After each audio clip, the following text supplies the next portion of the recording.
Madam ఎలా చూడాలి? విజయం ఇంకా పవన్ కళ్యాణ్ కు కాస్త కంట్లో నలుసుగానే ఉన్నట్టు కనిపిస్తోంది. ఎందుకంటే నిన్న ఆయన చేసినటువంటి వ్యాఖ్యలే దీనికి ఉదాహరణగా తీసుకోవాలి. హాలోగ్రామ్లు పెట్టి, కటౌట్లు పెట్టి చాలా సుఖంగా గెలిచేశారు. నేను 12 ఏళ్లుగా రోడ్డు మీద దిగుతున్నా, నన్ను ఎవరూ పట్టించుకోలేదని పవన్ కళ్యాణ్ చేసినటువంటి వ్యాఖ్యల్ని ఎలా పరిగణించాలి? సార్ ఇది ఎలా ఉందంటే సార్, అవతల వాళ్ళు గెలిచారని ఆయన్ని జన సైనికులో లేకపోతే వైసీపీ వాళ్ళో లేకపోతే కులపోళ్ళో హేళన చేస్తుంటే దాన్ని ఎలా తప్పించుకోవాలో తెలియక ఏముందిలే గెలిచేసినాడు అని అంత తేలికపాటి మాటని ఎలాంటి పదాలతో వాడారంటే, కటౌట్లు పెడితే గెలిచేస్తారా, హాలిగ్రామ్స్ పెడితే గెలిచేసినారు, లేకపోతే హోలిగ్రామ్స్ అన్నారు, లేకపోతే ఆ అదేంటో అదేంటో మనం కొన్ని పదాలు చెప్పలేని. సో ఇటువంటి పరిస్థితుల్లో అంత తేలిగ్గా అంటే కటౌట్లు పెడితే గెలిచేసినారంటే నీకెన్ని కటౌట్లు పెట్టినామో చూసినావా?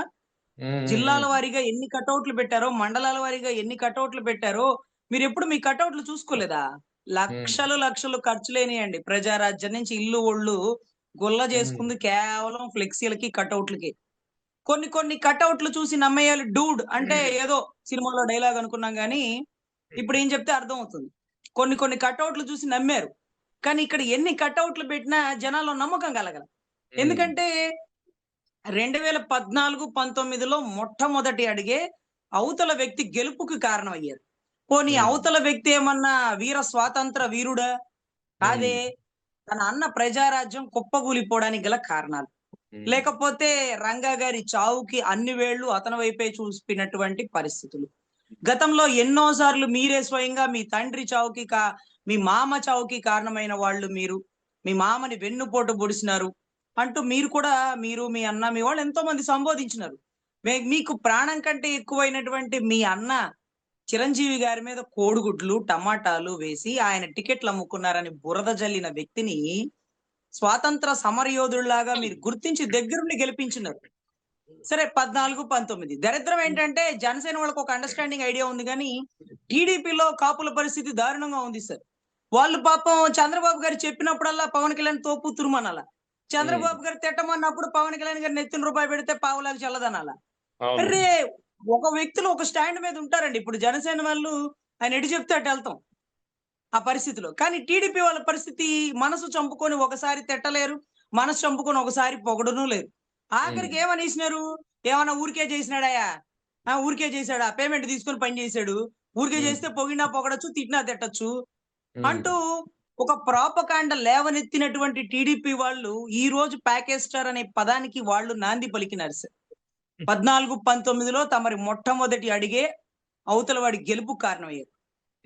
తర్వాత 19లో అవతల వాడు ఓడిపోవడానికి మీరు విడిపోయినారు.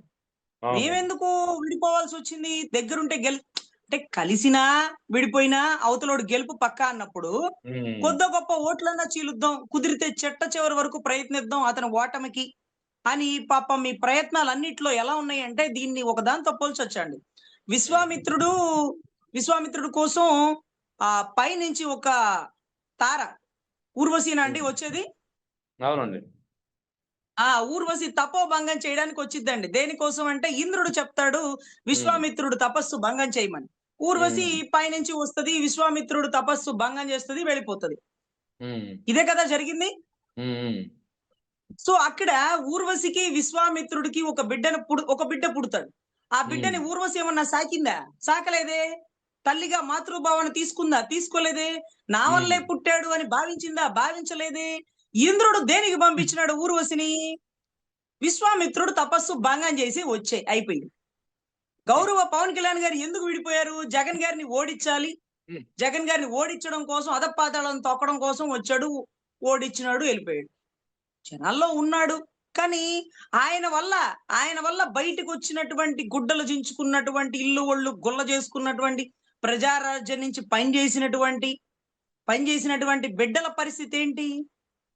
ఆ సామాజిక వర్గ పరిస్థితి ఏంటి? అన్ని కులాల బడుగు బలహీన వర్గాల పరిస్థితి ఏంటి అంటే నా పాత్ర అంతవరకే. నా పాత్ర ఇంద్రుడు నన్ను దేనికి పంపించినాడు? నువ్వు జగన్ ఓడించన్నాడు. జగన్ నేను తొక్కుతాను అధపాతాళానికి అన్నాడు, తొక్కేడు, వెళ్ళిపోయాడు. మరి అవతల పరిస్థితి ఏంటి? సో ఇది ఎట్లా ఉంటుందంటే సార్, నా క్యారెక్టర్ ఎంతవరకు నేను అంతవరకు నటించి వెళ్ళిపోతాను, తర్వాత మీలో మీరు కొట్టుకు చావండి అంతే అంటాడు. చూడండి సార్, ఆ పరిస్థితి వచ్చింది. ఈ రోజు కటౌట్లు పెడితే ఒక వ్యక్తి గెలిచాడని మీరు తక్కువ చేసి మాట్లాడుతున్నారే, ఆ వ్యక్తికి శత్రువులు ఎంతమందో తెలుసా? మీకు శత్రువు ఒకే ఒక్కడు. ఒకే అవును. ఒక్కడు. జగన్. జగన్. జగన్ అనే వ్యక్తి ఒకే ఒక్క శత్రువు. ఆ జగన్ అనే వ్యక్తిని ఎదుర్కోవడానికి సెంట్రల్ ని, స్టేట్ లో బలమైన దాన్ని మీరు దగ్గరుండి కలిపి, మీరు సంధానకర్తగా ఉండి, మీరు ముగ్గురు కలిసి ముందుకెళ్ళినా 40% ఓటింగ్ అవతలోడికి పడింది. తెల్లవారుజామున 2 వరకు, అంటే 11:45 నుంచి 2 వరకు 3500 బూతుల్లో 52 లక్షల దొంగ ఓటింగ్ నమోదైంది. Open challenge. ప్రొఫెసర్ నాగేశ్వరరావు గారి మీద మూకదాడిగా పడినారే, మీరు పరకాల ప్రభాకర్ మీద కేసు కట్టండి అయ్యా, కేసు కట్టండి. 3500 బూతులు బతుకులు బయటకు తీస్తారు, కట్టండి. ఆయన మీద చర్యలు తీసుకోండి అంటే ఒక్కడైనా చర్య తీసుకోడే. అంటే ఇక్కడ ఏం జరుగుతుందంటే, ముగ్గురు కలిసి వచ్చిన ఒక వ్యక్తిని ఓడించలేని పరిస్థితి. ఇంకా కూడా ఆ వ్యక్తి జనాల్లో, గుండెల్లో గెలిచే ఉన్నాడన్న పరిస్థితి వారికి తెలుసు, పరకాల ప్రభాకర్ గారికి తెలుసు. దీని గురించి ఇంత జరుగుతున్న ఒక్క స్టేట్మెంట్ కూడా ఇవ్వనటువంటి జగన్ రెడ్డి గారికి తెలుసు. చచ్చిన పావుని పలుసార్లు చంపకూడదు. ఆల్రెడీ జనాల్లో ఓడిపోయిన ధోరణితోనే వాళ్ళు ఉన్నారు. వాళ్ళలో వాళ్ళు కొట్టుకు చూస్తున్నారు. ఇక మధ్యలో మనం ఎందుకు ఈ పరిస్థితుల్లో సార్? కట్అవుట్లు, హాలిగ్రామ్స్ లేకపోతే వాటి వల్ల గెలిచేసినారు. నేను రోడ్డు మీద దేకినా నేను గెలవలేదు, 15 ఏళ్ల నుంచి రోడ్డు మీద దేకుతున్నానంటే ఎవరి కోసం దేకుతున్నారు? ఆ పదాలేంటి? అంటే ఎవరి కోసం? చంద్రబాబు గారి కోసమే కదా మీరు రోడ్డు మీద పడుకునింది. రాష్ట్రంలో జరుగుతున్న అత్యాచారాల గురించి పడుకున్నారా? లేకపోతే సుగాలి ప్రీతి తల్లికి న్యాయం చేయలేదని నడి రోడ్డు మీద పడుకున్నారా? ఎవరి కోసం పడుకున్నారు? ఆ రోజు మీరు అలా నడి రోడ్డు మీద పడుకున్నారు. ఒక్క పోలీసు వాళ్ళు కూడా మీ మీద చెయ్యి వేయలేదు. చుట్టూ ఉండేటటువంటి జనసేన అభిమానులు ఇంతమంది ఉన్నారు కదా, ల్యాండ్ ఆర్డర్ ఇబ్బంది అయిందని మీ మీద చర్య తీసుకోవడం గాని, ఆ వచ్చిన వాళ్ళని ఇబ్బంది పెట్టడం గాని ఎక్కడ ఎందుకు జరగలేదో తెలుసా సార్? వచ్చిన వాళ్ళందరూ ఒక అమాయకంగా ఉంటారు. వాళ్ళకి పవనిజం అనేది ఒక మైండ్ లో ఉంటది. ఆయన ఏది చెప్తే అదే కరెక్ట్. ఆయన తప్పంటే తప్పు, ఒప్పు అంటే ఒప్పు, నందంటే నంది, పందంటే పంది. ఈ అపోహలో ఉన్న వాళ్ళని ఇబ్బంది పెట్టడం కరెక్ట్ కాదు. ఇతను కావాలనే సీన్ క్రియేట్ చేస్తున్నాడు. ఇతని వల్ల ఎంత మంది ఇబ్బంది పడినా ఇతను మాత్రం సెక్యూర్ గా జీబులో మంగళగిరి వెళ్ళిపోదాం అనుకుంటున్నాడు. ఎవరిని ఇబ్బంది పెట్టద్దు. అతను అనుకున్నట్టుగా అతను మంగళగిరిలో దించేసేయండి. మీరు అతన్ని టచ్ కూడా చేయొద్దు. అతని ఐడియాలజీ, అతను చేద్దాం అనుకున్న విధ్వంస ప్లాను నాకంతా తెలుసు. ఏం తెలుసు? జగన్ గారిని మామూలుగా అక్కడ ల్యాండ్ ఆర్డర్ ఇబ్బంది అయినప్పుడు ఎవరికైనా డిపార్ట్మెంట్ ఇన్స్ట్రక్షన్ ఏముంటది? అతన్ని కస్టడీలోకి తీసుకొని అతను ఎక్కడికంటే అక్కడికి పంపించేయండి అంటారు. అదే కదా, లోకేష్ గారిని కూడా అటు ఇటు కదలనికన్నా కూర్చోబెట్టేసినారు. ఆయన ఎందుకు పోనిచ్చినారు? ఆయన వెనకాల ఉండేటటువంటి అమాయకమైన సైన్యాన్ని కాదు, వీళ్ళొక అభిమానులుగా ఉన్నారు, వీళ్ళని ఇబ్బంది పెట్టకూడదన్న ఉద్దేశంతో ఆ రోజు వదిలేసినారు. సరే, ఇక్కడ అంత తేలికపాటి మాట విజయ్ గారి గెలుపు గురించి మాట్లాడితే, విజయ్ గారికి శత్రువులు ఎంతమంది? అటు సెంటర్ లో బీజేపీ, ఇటు సెంటర్ లో కాంగ్రెస్, అక్కడ లోకల్ గా బలంగా ఉన్న స్టాలిన్ గారి పార్టీ, ఇంకా చిన్న వాళ్ళు, వీళ్ళందరూ వీళ్ళందరూ కూడా ఒక వ్యక్తి మీద ఒంటరిగా యుద్ధం ప్రకటిస్తున్నప్పుడు, ఈ ఒంటరిగా ఉండేటటువంటి ఒక వ్యక్తి వల్ల ఒక 40 మంది చనిపోయారు, నీ మీటింగ్ల వల్ల నిన్ను అరెస్ట్ చేసేస్తున్నావు, నిన్ను కస్టడీలోకి తీసుకుంటావు, నువ్వు కోర్టులో ప్రొజెక్ట్ అవ్వాలి, నీ ఆస్తులు ఎంత, నువ్వు ఎక్కడెక్కడ ఏమేమి చేస్తున్నావు, లేకపోతే నీ కుటుంబంలో నీ భార్యకి నీకుండే విభేదాలంటే ఇవన్నీ కూడా బయటకు తీసుకొచ్చిన ఒక వ్యక్తి ఏ ఒక్కరి సహాయం అడగకుండా అవసరమైతే జైలుకైనా వెళ్ళి, ఒకళ్ళ 40 మంది చనిపోయిన కేసులో బెయిల్ రాకపోతే జైలుకైనా వెళ్ళి అక్కడ నుంచి కూడా నామినేషన్ వేస్తాను, అంతేకాని మీతో జత కట్టను, ఓడిపోవడానికి సిద్ధంగా ఉన్నాను, గెలిచి సీఎం పదవిగా ప్రమాణ స్వీకారం చేస్తానన్న నమ్మకం నాకుంది, అయితే ఓడిపోతాను, లేకపోతే గెలిచి సీఎం గా పదవి ప్రమాణీకరణ చేస్తాను, అంతేగాని రెండిట్లో ఒకటి జరగాల్సిందే. కానీ మీతో కానీ తల వంచి తల దించుకొని మీతో కలిసి ప్రయాణం చెయ్యను, నా సైన్యాన్ని మీ జెండాలు మొయ్యనివ్వను. ఒకవేళ ఇప్పుడు కూటమి గెలిచి, ఏదైతే విజయ్ గారు గెలిచి అవసరం కోసం వచ్చేటటువంటి రాహుల్ గాంధీ వారు గెస్ట్ రోలేగా అక్కడ మెయిన్ అభ్యర్థి ఎవరు? సీఎం అభ్యర్థి ఎవరు? విజయ్. అదే ముందే కలిసి వెళితే ఆయన గెలవలేక మా సహాయం తీసుకున్నాడని రాహుల్ గాంధీ గారు అంటే, ఇదంతా ఎందుకు? నేను గెలుస్తాను, నాకు నమ్మకం ఉంది అంటూ ముందుకొచ్చి ఇవాళ రోజు ఏదైతే కాంగ్రెస్ ఏదైతే రాహుల్ గాంధీ గారితో ఒక 4-5 ఒక 20 సీట్ల అండి తీసుకునింది ఆయన, ఒక 10 సీట్ల ఎవరండి? ఏదైతే విజయ్ గారు సపోర్ట్ కోసం కొన్ని సీట్లు తీసుకున్నారు కాంగ్రెస్ నుంచి. ఎన్ని అవునండి. కాంగ్రెస్ నుంచి తీసుకునేది 4 సీట్లండి, 5 సీట్లు. సో ఇప్పుడు ఏం జరిగింది చూడండి, అంత పెద్ద బలమైన సెంట్రల్ కాంగ్రెస్ 4 సీట్లు కలిగి ఉంది. 4 సీట్లు. మీరు చెప్పిన హోర్డింగ్స్ కట్అవుట్లు పెట్టి ఒకడు తేలిగ్గా సీఎం అయిపోయాడు. ఎలా తేలిగ్గా అవుతారన్నా? ఎలా తేలిగ్గా అవుతారు? నీకు నీ అన్న ఉన్నాడు వెనకాల, నీకు బలమైన సామాజిక వర్గ కులం ఉంది. వీటన్నిటికంటే మించి నీకు చంద్రబాబు గారి సపోర్ట్ ఉంది. చంద్రబాబు గారి సపోర్ట్ ఉంది, సెంట్రల్ దీవెనలు ఉన్నాయి. వీటన్నిటి సమక్షంలో నువ్వు గెలిచిన డిప్యూటీ సీఎం స్థాయిలో ఉన్నావు. వీళ్ళందరి సహాయ సహకారం లేకుండా తన వెనకాల తన తండ్రి గాని లేకపోతే తన అన్న గాని తనకు సంబంధించిన ఏ ఒక్కరూ లేకుండా తనని తాను ఒంటరిగా నిరూపించుకునే ముందు అదే మద్రాసులో ఎంతో మంది సినిమా యాక్టర్లు ఓడిపోయిన చరిత్ర పార్టీలు పెట్టి. విజయకాంత్ గారు గాని, రజనీకాంత్ గాని, ఎవరు చాలా మంది పెట్టి ఉన్నారు. సో చాలా ఫెయిల్యూర్ చూసినాం. మళ్ళీ ఎందుకురా ఇతను ముందుకు వచ్చి తిరగబడుతున్నాడు, అంత సీనియర్లు మన యాక్టర్లు, మనకేం జరిగింది అతనికేం జరిగిద్ది అన్నటువంటి అతని అనుభవజ్ఞులైనటువంటి ఎంతో మంది సినీ నిర్మాతలు, సినీ యాక్టర్లు కూడా హేళన చేసినా సరే చనిపోయిన 40 మంది తాలూకా కేసులు వేయించుకొని కోర్టులకు అటెండ్ అయ్యి అవసరమైతే జైల్లో ఉండి నామినేషన్ వేస్తానన్నటువంటి వ్యక్తి ఒక పక్కన ఉంటే హోర్డింగ్స్ కట్అవుట్లు పెడితే గెలిచేస్తారా అన్న గెలుస్తారా అన్న? చెప్పండి అన్న. పక్క రాష్ట్రాలు ఎవరికన్నా చెప్పండి, మీరు హోర్డింగ్స్లు కట్అవుట్లు పెట్టేసుకోండి గెలిచేస్తారని. మీకు ఎన్ని పెట్టినామో మీకు తెలుసా? ఎంత ఖర్చు అయిందో మీకు తెలుసా? ఎంత ఖర్చు అయిందో మీకు తెలుసా? సో దయచేసి ఒక వ్యక్తి గెలుపుని తృణప్రాయంగా మాట్లాడకండి. సీఎం అవడం అంటే చిన్న విషయం కాదు, చిన్న విషయం కాదు. జయలలితమ్మ కూడా అసెంబ్లీలో అవమానపడ్డాకే, ఇదే పవన్ ఎన్నో కళ్యాణ్ ఇబ్బందులు వాస్తవానికి ఎదుర్కొన్నాకే సీఎం అయ్యారు. ఇదే పవన్ కళ్యాణ్ వాస్తవానికి మొన్న అంటే టీవీకే పార్టీ అధినేత విజయ్ ప్రమాణ స్వీకారం తర్వాత కూడా చేసినటువంటి కామెంట్లు ఇంకోసారి మనం గుర్తు తెచ్చుకోవాల్సిన అవసరం ఉంది. ఎందుకంటే అప్పుడు ఏమన్నారు ఈయన, నేను సీఎం అవడానికి పార్టీ పెట్టలేదు అని చెప్పి క్లియర్ గా ఒక వ్యాఖ్యానాలు చేశారు. అది కూడా జస్ట్ ఒక వారం 10 రోజుల క్రితం. మరి సీఎం అవడానికి పార్టీ పెట్టలేదని చెప్పినటువంటి పవన్ కళ్యాణ్ ఇప్పుడు నేను 12 ఏళ్ళు దేకినా సరే నన్ను సీఎం చేయలేదని చెప్పి ఎలా అంటారు? ఆయన మాటలు ఆయనకే కాంట్రాడిక్టరీ అవుతున్నాయి. అది కూడా పెద్ద గ్యాప్ తీసుకోరు సార్, అదే ఆశ్చర్యమైన మాట. మాకు అర్థం కాని విషయం ఏంటంటే పెద్దగా గ్యాప్ తీసుకోరు. ఆయన అన్న మాటకి ఎవరో కౌంటర్ ఇవ్వక్కర్లా, మళ్ళీ ఆయనే కౌంటర్ ఇస్తాడు. అదే దారుణం. ఇప్పుడు మేము ఎన్నో మీటింగ్స్ లో చెప్పాము, ఇక సీఎం అని అరవాలంటే మాకే సిగ్గనిపిస్తుంది, మీ నాయకుడికి లేని ఆలోచన మీకెందుకమ్మా, ఆయనకి సీఎం అయ్యే ఉద్దేశం లేనప్పుడు మీరెందుకు అరుస్తారని మమ్మల్ని హేళన చేస్తారు. అలా ఎలా చెప్పేశాడు? గుప్పిడ మూసినంత వరకు లోపల ఏముందో, వ్యూహం ఏముందో ఎవరికి అర్థం కాక బిక్కుబిక్కుమంటున్న పరిస్థితిని నెలకొల్పాలి గాని గుప్పెడ ఓపెన్ అయిపోయి నాకు సీఎం అయ్యే ఉద్దేశం లేదు, నేను రాష్ట్ర అభివృద్ధి కోసం వచ్చానంటే ఇంకేముంది? ఇప్పటికీ సీఎం అంటామంటే ఇంకా ఉద్దేశం లేదు కదా, ఎందుకు ఉండదు సార్? మీకు చెప్పాడా ఉద్దేశం లేదని? ఆయన వ్యూహం ఆయనకుంది. ఇవాళ కాకపోతే రేపైనా సీఎం సీట్ లో కూర్చుంటాడు, ఆయన ఆలోచన ఆయనకుంది అంటూ మేము చెప్పుకుని కనీసం గొప్పగా డప్పన్నా కొట్టుకునేవాళ్ళం.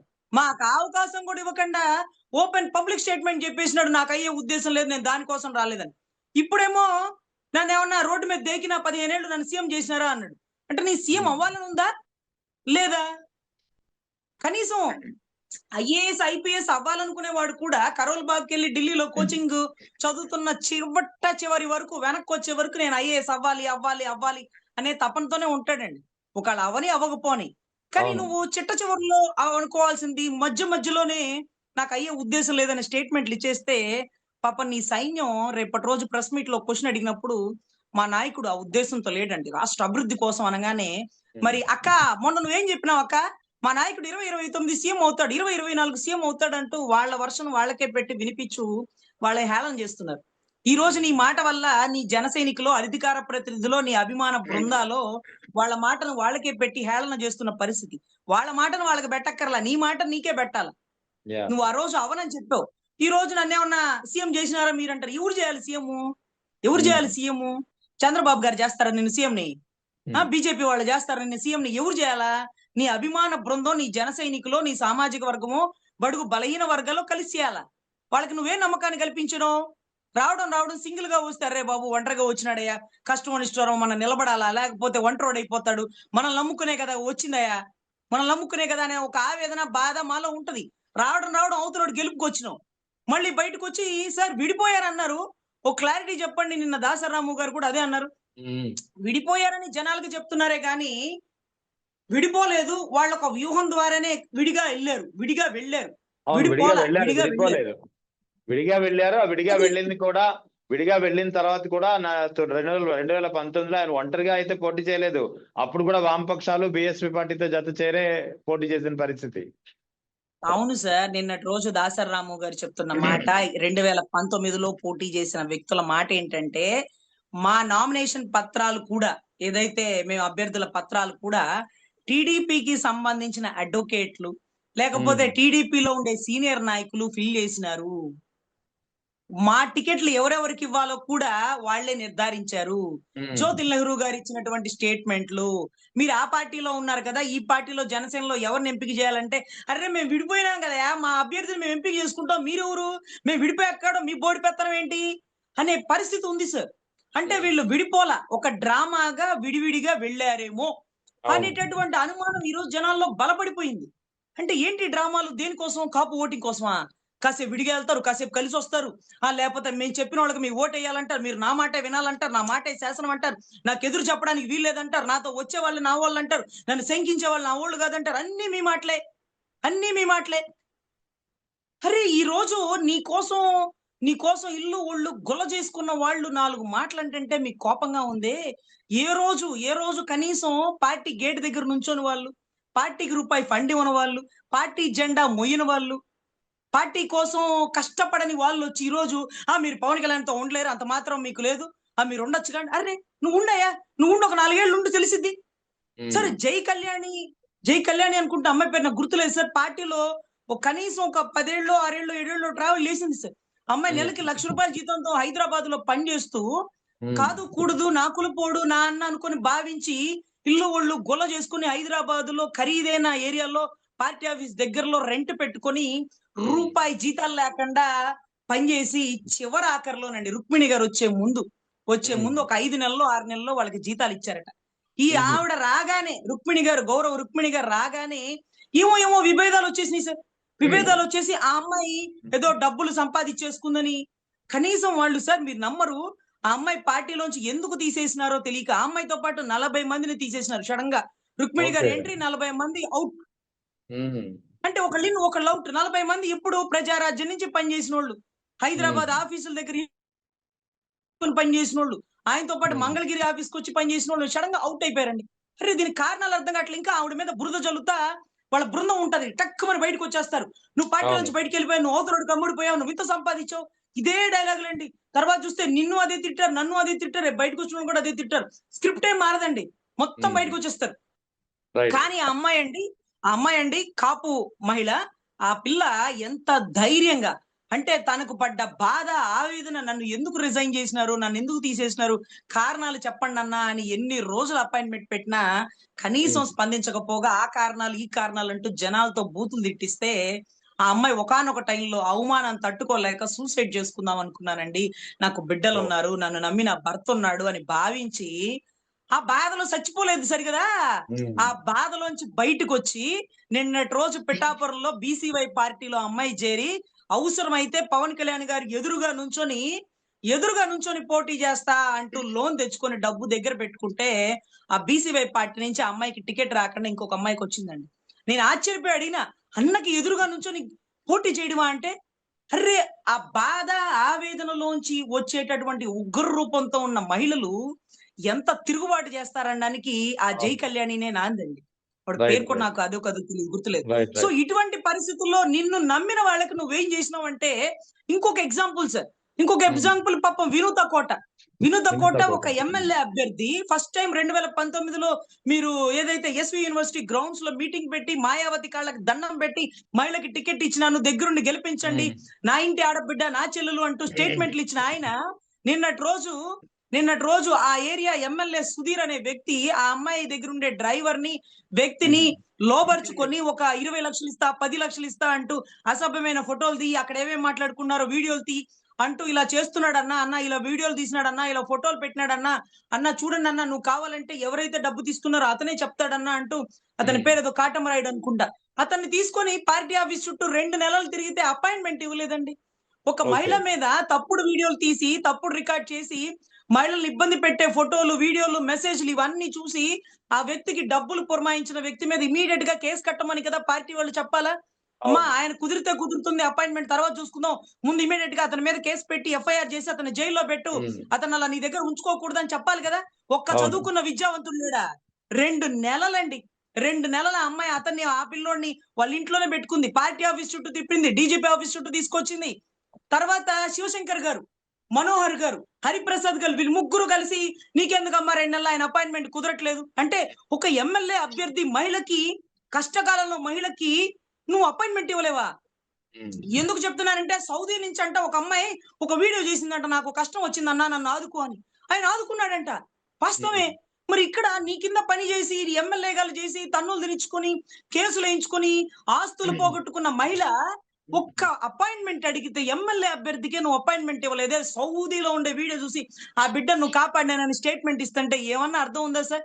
ఆ బిడ్డ రైట్, రైట్. ఆఖరికి ఏదైతే కాటం రాయుడు అనే వ్యక్తిని మీరు ఇంట్లోంచి పంపించేయండి అమ్మా, ఎందుకు ₹100 స్టాంప్ పేపర్ మీద వాళ్ళ అమ్మకి వీళ్ళని కూర్చోబెట్టి రాయించేయండి అని రాయించేశాక ఆ వినూత అడిగిందట, సార్ అతను బయటికి వెళ్ళి అతనికి ఏదైనా అయితే మనకి ఏమైనా ఇబ్బంది ఉంటది, ఒక్కసారి అన్నతో మాట్లాడిచ్చండి సార్, అన్నకి నన్ను ఇలా ఇబ్బంది పెట్టాడని ఆ కాటం రాయుడు అనేవాడు అన్నకి చెప్తాడు సార్. చెప్పిన తర్వాత అన్న ఏ చర్య తీసుకోమంటే ఆ చర్య తీసుకుంటాం సార్, అతను ఒకవేళ కూటమి ధర్మం అతన్ని వదిలేయమంటే వదిలేస్తాం సార్, కానీ అన్నతో ఒక్క అపాయింట్మెంట్ ఇప్పించండి సార్ అంటే అన్న అపాయింట్మెంట్ రైట్, కుదరలేదట. ఆయన రైట్, రైట్. బయటికి పంపించేశారట. అతను చనిపోయాడు ఆ కేసులో. ఈ అమ్మాయి ఈ రోజు మర్డర్ కేసులో ముద్దాయి అతను, అవును. ఆ అమ్మాయి, అతని భార్య, అతని యా, భర్త, అతని కుటుంబ సభ్యులు అందరూ. రైట్. అంటే నీ కింద పని చేసి నిన్ను నమ్మి నీకు ఎమ్మెల్యేగా పోటీ చేసి ఆస్తులు గుల్లగొట్టుకున్నోళ్ళు ఇబ్బందికర పరిస్థితుల్లో కూడా నువ్వు అపాయింట్మెంట్ ఇవ్వబోయే, ఏ కారణంతో నువ్వు బయటికి పంపించేస్తున్నావో కారణాలు కూడా చెప్పకుండా నీ బృందాన్ని తీసుకొచ్చి బూతులు తిట్టిస్తీ వైసీపీ కోవట్టు డబ్బులు తీసుకుందని నిందలేపిస్తావే. ఆ బాధతో ఆవేదనతో నిన్ను నమ్మిన వాళ్ళు ఏదైనా సూసైడ్ చేసుకుంటే దానికి కారణం నువ్వు కాదా? నీ పార్టీ కాదా? పోయిన రైట్, వాళ్ళని పోనివయ్యా, నువ్వు బురద చల్లడం ఎందుకు? నువ్వు రైట్, బురద చల్లడం ఎందుకు? వాళ్ళు పోతారు. ఎందుకు పోయారు? రెండో వాడు పోయినప్పుడు ముందోడు ఎందుకు పోయాడో తెలిసిద్ది. నాకు ముందోళ్ళు ఎందుకు పోయారో నాకు తెలియలా. ఒక్కడన్నా రైట్. పోయినోడు స్టేట్మెంట్ ఇవ్వలా, ఈ కారణంతో వెళ్ళిపోయాను, మీరు నమ్మకండి, నమ్మి అక్కడ ఉండకండి అని. నేను చూడలేదు కూడా ఆ వీడియోలు, దరిద్రం. నేను బయటకు వచ్చాక మాత్రం జనాలకి అవేర్నెస్ ఇవ్వకపోతే వాళ్ళ జీవితాలు కూడా మా జీవితాల్లాగా పోతాయి. రైట్. సో ఇటువంటి పరిస్థితుల్లో ఎక్కడో సౌదీలో ఉండే ఆడబిడ్డకి సాయం చేస్తానన్నప్పుడు సుగాలి ప్రీతి తల్లికి కూడా చేసి ఉండాల్సింది పాపం, మనం ఇచ్చిన రైట్ మాట మేడం. కదా, మొట్టమొదటి రైట్, సంతకం కదా. అదే రైట్, రకంగా రైట్. వినూత కోటకి చేసి ఉండాల్సింది, జై కళ్యాణికి చేసి ఉండాల్సింది, ఇంకొకరికి చేసి ఉండాల్సింది. ఇవన్నీ రైట్. చేయకుండా 15 సంవత్సరాలు నేను దేకాను, నన్ను సీఎం చేయలేదు అంటే నీ వెనకాల ఉన్న వాళ్ళకి నువ్వేం చేసినావు, వాళ్ళు ఏం చేసినారో అని అడగడానికి నువ్వేం చేసినావు, నిన్ను రైట్, నమ్ముకున్న ఆడబిడ్డలు, నీ కోసం వచ్చిన ఆడబిడ్డలకు నువ్వేం చేసినావు అని ఈ రోజు అక్కడ రైట్. ఉండి నమ్మి మోసపోయిన వాళ్ళు నిలదీస్తారు కానీ ఆ టయానికి వచ్చి ఓటేసిన వాళ్ళకి తెలియదు సార్. వాళ్ళు రైట్. సినిమా గ్రాఫ్ లోనే ఉంటారు. ఆయన పక్క మీటింగ్ మధ్యలో నవ్వగానే ఒక రకమైన సంతోషం, అన్న నవ్వాడు. రైట్. ఇక దాసరి Yes, sir. రాము చేసిన కామెంట్లు కూడా ఎలా పరిగణించాలి మేడం? స్క్రిప్టెడ్ అంతా స్క్రిప్టెడ్ చేసి చదువుతున్నారు. ఎవరు స్క్రిప్ట్ పంపిస్తున్నారు పవన్ కళ్యాణ్ కి, ఎవరు రాసి పంపిస్తున్నారు? స్క్రిప్ట్ చూసే చదువుతున్నటువంటి పరిస్థితి, అంతా స్క్రిప్టెడ్ ఆయన చేసే వ్యాఖ్యలని అంటూ దాసరి రాము చేసినటువంటి కామెంట్స్ ని ఎలా తీసుకోవాలి? అంతేకాకుండా నిన్న విజయవాడలో కూడా కాపులు పెద్ద ఎత్తున సమావేశమైనట్టు తెలుస్తోంది. మీరు కూడా బహుశా దానికి అటెండ్ అయ్యారు. Yes sir. సార్ సార్ ముఖ్యంగా మీరు చెప్పిన స్క్రిప్ట్ అనే పదం ఎక్కడ వినపడిందంటే సార్, నిన్నటి రోజు ఆయన ఆయన మీరు ఒకటి నమ్మండి సార్, ఒక పార్టీ ప్రెసిడెంట్, ఒక డిప్యూటీ సీఎం హోదాలో ఉన్న వ్యక్తి పార్టీ మీటింగ్ కండక్ట్ చేసినప్పుడు పార్టీ మీటింగ్ కి వచ్చిన వాళ్ళందరూ వైట్ అండ్ వైట్ లో వచ్చినారు సార్, ఒక యూనిఫామ్ బ్రాండ్ గా వచ్చినారు సార్. అవును. పార్టీలో మీటింగ్ కండక్ట్ చేసే అధినాయకుడు డిప్యూటీ సీఎం హోదాలో ఉండే వ్యక్తి వేసుకురావాల్సిన బట్టలు ఏంటి సార్? సార్ ఒక ఖాదీ ఖద్దర్ లో వస్తాను, ఖాదీ ఖద్దర్ ని నేను గౌరవిస్తాను, దానికి బ్రాండ్ అంబాసిడర్ గా ఉంటానన్న వ్యక్తి ఎన్నో రోజుల తర్వాత సర్జరీ అయిన తర్వాత పెట్టినటువంటి మొట్టమొదటి మీటింగ్ లో ఏ యూనిఫామ్ తో వస్తాడు సార్? బ్లాక్ అండ్ బ్లాక్ లో వెనకాల ఒక నెక్డ్ ఏదో కోట్ తో ఇలాగా సార్ మీటింగ్ కి వచ్చేది. అది సినిమా షూటింగ్ మధ్యలోంచి వచ్చినట్టు ఉండదా సార్? సార్ ఆ మీటింగ్ కి వచ్చి కూడా టక టక టక టక పేజీలన్నీ చదివేస్తుంటే ఎవరు రాసి ఇచ్చిన స్క్రిప్ట్ అని కదా దాసరాము గారు అడిగింది. అంటే అంటే ఇప్పుడు రజనీ గారు కోట్ వేసుకోకూడదు, ఎలా నువ్వు కోట్ వేసుకుంటావు అన్నారు. కోట్ హాఫ్ కోట్ ఎవరైనా వేసుకోవచ్చు సార్, బ్యాడ్జ్ మాత్రం కోట్ లోనే కట్టుకోవాలి. నేను వేసే కోట్ గురించి కూడా వాళ్ళు కామెంట్స్ పెట్టారు, హాఫ్ కోట్ అని.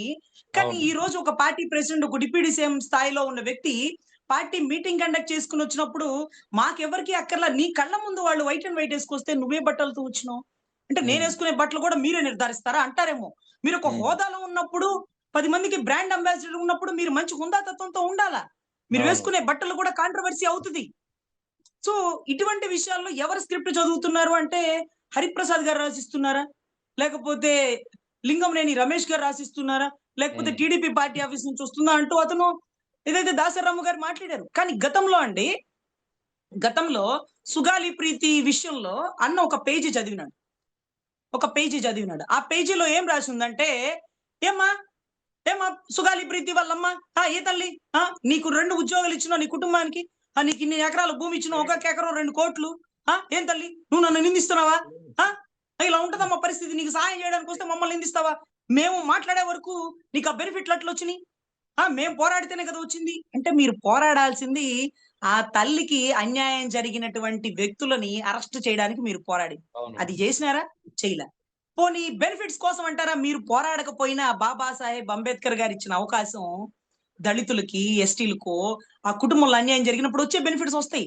నేను ఆ రోజు ఓఎస్డి మధు గారు, ఈ పేరు నోట్ చేసుకోవాలి, ఓఎస్డి మధు గారికి ఫోన్ చేసి ఏంటి సార్ ఆ స్క్రిప్ట్ ఏంటి సార్, 2 ఉద్యోగాలు అన్ని ఇవ్వడం ఏంటి? ఆ అమ్మాయి ఒక హ్యాండిక్యాప్డ్ సార్, అమ్మాయి చదువుకున్న విద్యావంతులు సార్, అమ్మాయి కోటలో తెచ్చుకున్న ఉద్యోగం సార్, తింటే ఆ ఉద్యోగం అన్ని ఇచ్చానంటాడు. ఆ కుటుంబంలో తర్వాత ఉద్యోగం సార్, ఇది కూడా బాబాసాహెబ్ అంబేద్కర్ గారి ద్వారా వచ్చిన ఉద్యోగాలు అవి. దళితులకు ఇచ్చేటటువంటి ప్రొవిజన్స్, వాళ్ళకి నిలువు నీడ గాని, పండించుకునే భూమి గాని, ఆ కుటుంబంలో ఒక వ్యక్తికి ఉద్యోగం గాని, ఆ రక్షణ గాని, అక్కడ దళిత చట్టాల్లోంచి వచ్చినటువంటి అవకాశాలు అన్ని ఇవ్వడం ఏంటి అంటే, అదేంటండి ఆ కుటుంబానికి ఒక ఉద్యోగమే కదా మనం ఇచ్చింది, అన్న ఎలా చెప్తారు, చెప్పరండి సార్, అలా చెప్పరండి. లేదు సార్ చెప్పారు, ఆయన ఎందుకు చెప్తారండి, ఆయనకి తెలుసు కదా. లేదు సార్ అంటే నేను ఆ వీడియో పంపించినానండి. ఓఎస్డి మధు గారు చూశాక, ఐఎమ్ సారీ అండి, మీరు మమ్మల్ని అలా అడగకూడదు, అది రాసిచ్చింది హరిప్రసాద్ గారో లేకపోతే పార్టీ ఆఫీస్ నుంచి వచ్చి ఉంటది, ఇది నోవాటల్లో 2వ అపార్ట్మెంట్ అంటే 2వ ఫ్లోర్ లో జరిగినటువంటి మీటింగ్, దీనికి మా గవర్నమెంట్ ఎంప్లాయీస్ ఓఎస్డికి సంబంధమే లేదు, వాళ్ళు రాసిచ్చిన స్క్రిప్ట్ ఆయన చదువుతున్నారు, మాకు తెలియదు. మేమైతే చెప్పుండే వాళ్ళం ఒక ఉద్యోగమేనని. మేం కాదు రాసిచ్చింది పార్టీ ఆఫీస్ నుంచి. అంటే పార్టీ ఆఫీస్ నుంచి రాసిచ్చిన లెటర్ చదువుతున్నప్పుడు దీన్ని ఎంతవరకు చదవచ్చు, ఎంతవరకు చదవకూడదని మనకి తెలియదు. అదే మాదిరిగా ఈ రోజు ఎవరో రాసిచ్చింది చదువుతున్నానంటూ దాసరి రాము గారు మాట్లాడుతుంటే ఎందుకు చదువుతున్నారు? మీ మనసులో ఆవేదన మాకు చెప్పండి, మేము వింటాం. ఆవేదన కూడా ఇలాగే ఉండాలి అంటే ఓపెన్ గా మేము లోకేష్ గారిని సీఎం అభ్యర్థిగా ఒప్పుకోం. అయితే గీతే చంద్రబాబు గారి తర్వాత పవన్ కళ్యాణ్ అవ్వాలి, పవన్ కళ్యాణ్ గారి తర్వాతే లోకేష్ రావాలి. అయితే ఆయనకి లేనప్పుడు మీకెందుకమ్మా అని టీడీపీ వాళ్ళు మా ముఖం మీద ఉయ్యాలి కదా. అందుకని ఆయన బయటకు వచ్చి, నాకు ఆ ఉద్దేశం లేదు, నేను చెప్పాను సీఎం అవుతానని, నేను రాష్ట్ర అభివృద్ధి కోసం వచ్చాను. నిన్న విజయవాడ కాపుల మీటింగ్ జరిగింది కదా మేడం, ఏంటి మెయిన్ అంశాలు ఏంటివి? సార్ కాపుల మీటింగ్ జరిగితే ఎవరి ఒపీనియన్ వాళ్ళు చెప్తారు సార్. నా ఒపీనియన్ అయితే ఆ మీటింగ్ సారాంశం ఏంటంటే, కాపులకి రాజ్యాధికారం, కాపు రిజర్వేషన్, అదే మాదిరిగా కాపులకి రక్షణ. మొదటిది కాపు రిజర్వేషన్ అడిగినారండి. చంద్రబాబు గారు ఎలక్షన్ అప్పుడు కాపు రిజర్వేషన్ ఇచ్చేదే అని మాట ఇచ్చినారు. ఆ మాట ప్రకారము ముద్రగడ పద్మనాభం గారు మీ రిజర్వేషన్ ఇస్తానన్నారు కదా, ఎందుకు ఇవ్వరంటూ ఒక పెద్ద ఉద్యమం చేసినారు. ఉద్యమం చేస్తే ఆయన కుటుంబాన్ని బూతులు తిట్టించి, పోలీసులతో దాడి చేపించి, కేసులు పెట్టి ఇబ్బంది పెట్టారు. దీని గురించి దాసరి నారాయణరావు గారు మా జాతి మీద దాడి చేస్తారా? నువ్వు ఇచ్చిన మాటే కదా, నిరూపించుకోవా, రుజువు చేసుకోలేవా? చేతగానప్పుడు ఎవడు ఇమ్మన్నాడు? రిజర్వేషన్ గురించి ఎందుకు మాట్లాడావు? ఇస్తానన్నప్పుడు ఇవ్వాల్సిందే, మేము ఊరుకోం అంటూ దాసరి నారాయణరావు గారు గట్టిగా గర్జించినారండి. ఆయనతో పాటు చిరంజీవి గారు, తోట చంద్రశేఖర్ గారు, చాలా మంది ఉన్నారండి. వీళ్ళందరూ పెద్ద పెద్ద నాయకులు, కుల నాయకులు అందరూ ఉన్నారు. కుల నాయకులు ఉన్నారండి, రాజకీయ నాయకులు కాదు, మొత్తం కులమేనండి. దాసరి నారాయణరావు గారు చుట్టూ ఉన్నదంతా కులపు నాయకులు. వాళ్ళందరూ బయటకు వచ్చి గర్జించినారండి. అప్పుడే అవ్వని రిజర్వేషన్ ని వీళ్ళు కాపు కులాల వాళ్ళు పెట్టి కాపు రిజర్వేషన్ సాధించుకోవాలంట. అరే ఎలా సాధ్యం అవుతుంది? ఇస్తానన్న వాడే ఇవ్వనని చేతులు ఎత్తేసి దాని గురించి ఉద్యమం చేసిన ముద్రగడ పద్మనాభం గారు లాంటి పెద్ద పెద్ద వాళ్ళ మీద బురద జల్లి, ఆ కుటుంబంలో మహిళల్ని లకారంతో బూతులు తిట్టించి, ఇవన్నీ మీరు చూడలేదా సార్? మీరు చూడలేదా? ఎంత దారుణం సార్. ఆయన 2 ఎకరాలతో ఉన్న వ్యక్తి లక్షల కోట్ల ఆస్తులని పబ్లిక్ స్టేట్మెంట్ ఇచ్చాడు. 200,000 ఎకరాలతో ఎంతో మందికి అన్నం పెట్టినటువంటి ముద్రగడ పద్మనాభం గారి కుటుంబం లాంటి వారి వ్యక్తి మీద బురద జల్లారు. సో వీటన్నిటికీ ఒకేత అయితే కాపు రాజ్యాధికారం అంటండి. ఇక నెక్స్ట్ అంటే కాపు రిజర్వేషన్ రాదు, అది ఓపెన్. కాపు రాజ్యాధికారం, కాపుల్లో రాజ్యాధికారం ఎవరున్నారు? కాపుల్లో ఒక నాయకుడు అంటే పవన్ కళ్యాణ్. రాజ్యాధికారం అంటే ఒక సీఎం అభ్యర్థి నేను అవుతానా? నేను చెప్పానా మీకు, నాకు ఆ ఉద్దేశం లేదు, నేను రాష్ట్ర అభివృద్ధి అన్నాడు. సో రాజ్యాధికారం అనేది పోయింది. ఇకపోతే కాపుల రంగా గారు చనిపోయిన దగ్గర నుంచి ఈ రోజు వరకు కాపుల్ని కదిలిస్తే, వాళ్ళతో గొడవ పడితే, వాళ్ళని ఇబ్బంది పెడితే తుక్కు రేల కొడతారని ఒక భయం జనాల్లో ఉంటదండి. ఉంటది. ఆ భయం అనేది ఉంటది. అదే ఇన్ని సంవత్సరాల నుంచి మేము ప్రభుత్వంలో లేకపోయినా, మేము ఓడిపోయినా ఆ భయం అనేది జనాల్లో ఉందే. ఈ రోజు మేము గెలిచి నంబర్ 2 పొజిషన్ లో ఉంటే, మొన్న ఒక రోజు ఒక బీసీ ఆడబిడ్డని ఒక కాపుల అబ్బాయి ఏదో కదిలిచ్చినాడంటే పోలీస్ స్టేషన్ లో పంచాయతీ చేస్తారు, మాట్లాడతాయారా నువ్వు మా అమ్మాయి వైపు తలకాయ తిప్పుతావా, కన్ను తిప్పి చూస్తావా, అరే మీ అమ్మాయికి కూడా నేనంటే ఇష్టం అంటే, ఇష్టం అయితే ఎవడికి ఎక్కువ, తెల్లారు లేస్తే నిన్ను నీ కొడుకుని బతకనేవను అంటూ తల్లికి వచ్చి సవాళ్ళు విసిరి, ఆ బీసీ మహిళ కూడా లేదు లేదండి అతనేమి ఇబ్బంది పెట్టలేదన్నా సరే, ఆ అమ్మాయిని పక్కన పెట్టించి అతన్ని చంపి చెరువులో తేల్చారు. తేలింది. చెరువులో శవం తేలింది. దాని గురించి ఈ కాపు నాయకులు ఎవరు వచ్చి గర్జించలా. అతను పాపం జనసేన ఫోటో పెట్టుకొని తిరుగుతాడు. ఏవరా జనసైనికుడా అంటూ వాళ్ళు దుర్భాషలాడి ఇంటికొచ్చి ఆ తల్లితో బూతులు తిట్టినా సరే అతని మీద కేసు కట్టల. నిన్నటి రోజు ముట్లూరులో 15 మంది కలిసి ఒక కాపు సామాజిక వ్యక్తి మీద అంటే తుక్కు రేల కొట్టినారండి. ఆ కొట్టిన వాళ్ళలో గోగినేని కళ్యాణ్ చౌదరి గారి మీద కేసులు గతంలో వేయలేదు, ఇప్పుడు కూడా వెయ్యలేదు, వెయ్యరు కూడా. అతను కమ్మ సామాజిక వర్గం అని నేను చెప్పను సార్. అతను టీడీపీ వ్యక్తి కాబట్టి వెయ్యరు సార్. టీడీపీ వ్యక్తి కాబట్టి ఏదైతే పాపం కేంద్ర మంత్రి గారు వచ్చి కమ్మ కాపుల పంచాయతీలు చేస్తున్నారు. ఇది దారుణం. ఇటువంటి పరిస్థితుల్లో కాపులకి రక్షణ కల్పించండి అంటూ కాపులే అడుక్కునే దీనమైన పరిస్థితికి తీసుకొచ్చారయ్యా. ఈ దుస్థితి గత ప్రభుత్వం నుంచి ఎప్పుడు కూడా లేదు. మరి ఈ ప్రభుత్వంలో నెంబర్ 2 లో ఉన్నాక మా కర్మ ఏంటిది, రోడ్డు మీద పడి అడుక్కోవడం, మాకు రక్షణ కల్పించండి అని బొచ్చబట్టి అడుక్కున్నట్టుంది. అలా కొట్టిన వాళ్ళ మీద కేసులు ఎందుకు లేదు అంటే, రజనీ గారు వాళ్ళకి ఎంపీటీసీ జడ్పీటీసీలు ఇస్తామన్నారండి. అందుకనే కొంచెం వెనక్కి తగ్గి కాంప్రమైజ్ చేసుకున్నారు సార్. కొట్టారు సార్. గతంలో కూడా అతని మీద చాలా కేసులు ఉన్నాయి సార్. అతను అలా వదిలేయకూడదు సార్ అంటే, లేదులేండి కొట్టించుకున్న వాళ్ళకే లేని బాధ మీకెందుకు, వాళ్ళు ఏదో ఆఫర్ లో ఉన్నారు, వాళ్ళు ఏదో కూర్చొని పంచాయతీ చేసుకున్నారంటూ స్వయంగా జన సైనికులు మాట్లాడుకున్న దుస్థితి. రేపటి రోజు ఉమ్మూస్తారు, ఇలా తుడుచుకొని ఎంపీటీసీ జడ్పీటీసీ ఇస్తారు, తీసుకోండి అయ్యా తీసుకోండి. మీ వల్ల కుల పరువు పోతుంది, లేకపోతే జనసేన పార్టీ పరువు పోతుంది. అక్కడ కొట్టిన వాడు కమ్మని నేను చెప్పను గానీ టీడీపీ వ్యక్తి అని బలంగా చెప్తాను సార్. కాదని నిరూపించమనండి. నిన్న కూడా ఏదో రేపల్ల దగ్గర ఎక్కడో బాపట్ల దగ్గర గొడవ జరిగితేనంట ఒక మాదిగలకి ఒక కాపులకి గొడవ ఏదో జరిగితే పాపం గాదె వెంకటేశ్వరరావు గారికి మొత్తం మూట కట్టుకొని వస్తాను ఏదైతే మాదిగల్ని అన్నారట. మరి అంత స్టేట్మెంట్ అక్కడ ఇచ్చినప్పుడు ఇక్కడ పాపం టీడీపీలో ఉండే బలమైన కమ్మ సామాజిక వర్గం వాళ్ళని మూట కడతానని ఎందుకనలా? కూటమి ధర్మమా, లేకపోతే పెద్ద కులమనా, లేకపోతే బలమైన పార్టీ అనా? ఏంటి సార్ ఇది? మనిషికి ఒక వ్యత్యాసం ఏంటి? అక్కడ మాదిగలు కాపులు తన్నుకుంటే మాదిగల మొత్తాన్ని మూట కట్టుకొస్తానని బట్టలు ఉతికేటటువంటి పాపం వాళ్ళని తీసుకుని వెళ్ళి మూట కట్టుకొని వస్తాను అంటే అది ఏ కులమోనండి పాపం. చాలా దారుణం. అంటే పెద్దలకు ఒక న్యాయం, పేదలకు ఒక న్యాయమా? అక్కడ చంపించింది ఎవరు, ఇక్కడ కొట్టింది ఎవరు? ఇక్కడ వీళ్ళని కదిలించరు. కింద వాళ్ళు ఎవరన్నా కొట్టుకుంటే మాత్రం ఇక్కడ మేము నిలబడతాం అంటారు. సో కూటమి ధర్మం అంటే గేట్ కాడ వాచ్మెన్ డ్యూటీ కాదండి. సమాన ప్రతిపత్తి, సమాన ప్రాధాన్యత తీసుకొని పనిచేసి మీ గెలుపుకు కారణమైన వాళ్ళని కూడా దయచేసి పట్టించుకోండి. ఏదో ఊర్వశి విశ్వామిత్రుడు తపస్సు భంగం చేసి వెళ్ళిపోయినట్టుగా మీరు జగన్ గారిని ఓడించి వెళ్ళిపోతే అవదు.